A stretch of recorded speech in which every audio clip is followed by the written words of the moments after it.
Jadi si iblis ini, saudara, taunya hanya mencobai, ingin mendapatkan bukti, ya.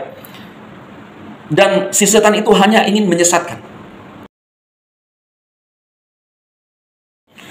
Salam sejahtera bagi saudara-saudara seiman dimanapun berada saat ini, baik yang ada di Indonesia dan juga di luar Indonesia. Saya berdoa roh, jiwa, dan tubuh setiap saudara dipelihara oleh Tuhan kita Yesus Kristus. Amin. Nah, saudara, saya ingin membagikan kebenaran firman Tuhan kepada saudara, menjadi kekuatan kita untuk menghadapi kehidupan yang begitu sulit, bahkan di tengah situasi dunia saat ini, saudara. Itu tentang bagaimana kita menghindar dari tipuan atau rayuan-rayuan daripada musuh kita, yaitu Setan, saudara, ya. Nats bacaan hari ini adalah Lukas pasal 4 ayat 1 dan seterusnya. Judulnya adalah pencobaan di padang gurun. Yesus yang penuh dengan Roh Kudus kembali dari sungai Yordan, lalu dibawa oleh Roh Kudus ke padang gurun. Di situ ia tinggal 40 hari lamanya dan dicobai iblis. Selama di situ ia tidak makan apa-apa, dan sesudah itu ia lapar. Lalu berkatalah iblis kepadanya, "Jika engkau anak Elohim, suruhlah batu ini menjadi roti." Jawab Yesus kepadanya, "Ada tertulis, manusia hidup bukan dari roti saja." Nah, saudara, Yesus menjawab kepada si pencoba ini, saudara, "Kalau engkau benar-benar anaknya Elohim, ayo buat batu-batu ini menjadi roti." Ya. Jadi pikiran iblis itu, saudara, manusia itu hanya hidup dari makanan saja, ya. Tetapi Yesus menjawab, ada tertulis manusia hidup bukan hanya dari roti saja. Yesus berkata, ada tertulis. Nah, saya ingin berpesan kepada saudara bahwa sejarah penciptaan sampai pada penyelamatan umat manusia, saya sering berkata kepada saudara bahwa ada di dalam Alkitab. Dan Alkitab itu cerita yang bersambung. Ada perjanjian lama, ada perjanjian baru. Saudara perhatikan di sini, di dalam ayat yang keempat, Yesus berkata kepada si pencoba, ada tertulis. Jadi Yesus mengutip firman Tuhan yang ada di dalam Ulangan 8 ayat 3, saudara. Jadi Yesus menyambung, ya kan? Bahkan ada banyak kalimat-kalimat Yesus yang mengatakan ada tertulis, mengutip firman Elohim. Artinya apa, saudara? Tuhan yang ada di dalam perjanjian baru, pada masa perjanjian baru, adalah Tuhan yang sama yang ada dalam perjanjian lama. Kita lihat di dalam Ulangan 8 ayat 3, saudara. Dan dia telah merendahkan hatimu, membiarkan engkau lapar, dan membuat engkau makan mana yang tidak engkau kenal. Bahkan leluhurmu pun tidak, untuk membuat engkau mengerti bahwa manusia hidup bukan dari roti saja, tetapi oleh segala sesuatu yang keluar dari mulut Yahweh.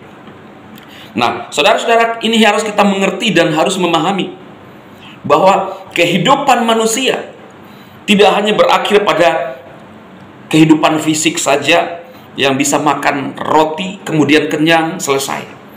Tetapi perhatikan di sini, saudara, manusia hidup yang paling penting firman Yahweh yang menghidupkan manusia itu. Jadi ketika saudara di surga nanti, ketika kita di surga, ya, tidak ada rasa lapar, saudara. Ada firman yang menjadi kekuatan kita. Itu sebabnya selama kita masih hidup di dunia, kita tidak hanya membutuhkan makanan seperti 4 sehat 5 sempurna, tetapi firman Tuhan, seperti saudara saat ini mendengarkan firman Tuhan, itu untuk menguatkan roh kita. Karena roh kita akan mendapatkan kehidupan. Nah, itu jawab Yesus kepada si setan. Jadi si iblis ini, saudara, taunya hanya mencobai, ingin mendapatkan bukti, ya. Dan si setan itu hanya ingin menyesatkan.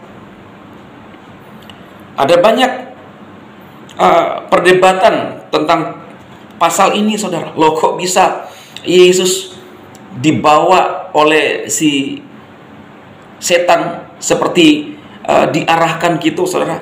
Loh, kok Tuhan seperti itu? Ini memberikan pelajaran kepada kita bagaimana Tuhan Yesus menghadapi dan memperlakukan si Satan itu. Dan sekaligus kita mengerti bahwa cara-cara setan itu mencobai umat manusia. Dan ingat, saudara, di sini Yesus belum disalibkan. Dan dia masih merasakan bagaimana kehidupan manusia 100%. Ya. Lalu kemudian ia membawa Yesus ke tempat yang tinggi dan dalam sekejap mata ia memperlihatkan kepadanya semua kerajaan dunia. Kata iblis kepadanya, segala kuasa itu serta kemuliaan akan kuberikan kepadamu, sebab semuanya itu telah diserahkan kepadaku dan aku memberikannya kepada siapa saja yang ku kehendaki. Ini kata setan, saudara. Hanya ngibul, ya. Jadi jika engkau menyembah aku, seluruhnya itu akan menjadi milikmu. Tapi Yesus berkata kepadanya, ada tertulis, engkau harus menyembah Tuhan Elohimmu dan kepada Dia sajalah engkau berbakti. Ya.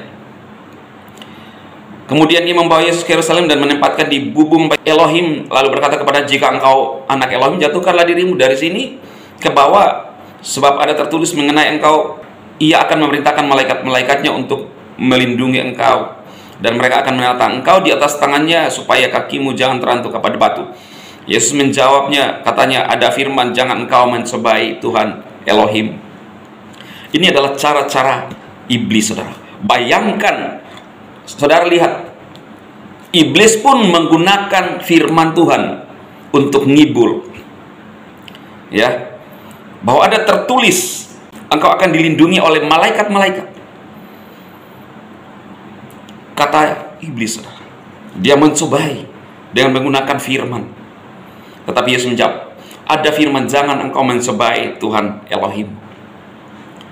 Ada banyak orang di luar sana, saudara, di bagian kutub utara, yang kerjanya hanya mencobai Tuhan. Tetapi Yesus berkata, jangan mencobai Tuhan Elohim. Dalam ayat yang ke-13, sesudah itu iblis mengakhiri semua pencobaan itu, ia mundur daripadanya dan menunggu waktu yang baik. Nah, saudara, bagaimana Yesus memberikan firman, mengutip firman Tuhan yang tertulis dalam perjanjian lama. Yang saya ingin sampaikan kepada saudara bahwa perjanjian lama dan perjanjian baru itu nyambung, saudara, tidak terpotong-potong. Lalu yang berikutnya, bagaimana Tuhan Yesus menang atas pencobaan daripada si Satan dan menjawab semua apa yang ditawarkan oleh setan. Setan ngaku-ngaku, saudara. Apa yang dilakukan oleh si Satan, saudara? Dia menunggu waktu yang tepat. Di dalam 1 Petrus 5 ayat 8 dikatakan bahwa berjaga-jagalah, lawanmu si iblis berkeliling mengaum-ngaum yang mencari mangsa yang dapat ditelannya. Saudaraku, iblis adalah yang ingin menggagalkan rencana Tuhan bagi kehidupan manusia. Bahkan di dalam ayat yang terakhir dikatakan, dia menunggu waktu yang tepat untuk melakukan sesuatu terhadap Tuhan Yesus. Jadi saudaraku, perhatikan apa yang disampaikan oleh Tuhan Yesus. Luar biasa. Jadi iblis itu selalu menggunakan memang hal-hal yang juga masuk akal dalam pikiran kita sebagai manusia. Tetapi kita harus memahami firman dengan benar, saudara. Bahkan kalau saudara lihat, iblis pun menggunakan firman yang tadi saya sampaikan, saudara. Tetapi dia menggunakan salah untuk menyesatkan umat manusia. Saya berdoa firman Tuhan ini menjadi kekuatan bagi saudara. Ada hal yang harus kita perhatikan, ada banyak hal yang harus kita perhatikan, sehingga langkah kita tetap berjalan sesuai dengan tuntunan Tuhan kita Yesus Kristus. Amin.